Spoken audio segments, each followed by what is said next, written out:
ম্যাড্রাস পায়রা। এটা ম্যাড্রাস পায়রা এক জোড়া দেখতে পাচ্ছেন, আবলুক টাইপ দোয়াজ পায়রা। দোবাজ পায়রা। ঠিক আছে, একটা আমার হাতে দেন। আচ্ছা, প্রথমে এটা মাদাটা না? হ্যাঁ, এটা মাদা। আচ্ছা, মাদাটা সব করুন। এই যে মাদাটা, এই চোখ দেখতে পাচ্ছেন, ভালো করে চোখ থেকে, এই যে চোখ,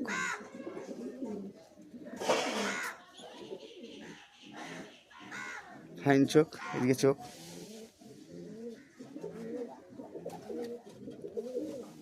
কোয়ালিটি খুব ভালো। এখনো ওরে আমার কাছে। এই ডানা, ডানা দেখতে পাচ্ছেন, দোবাজ। এই উড়ন কি আছে? ইভেন 6-7 ঘন্টা ওরে, এখনো ওরে আমার কাছে। 6-7 ঘন্টা উড়ন।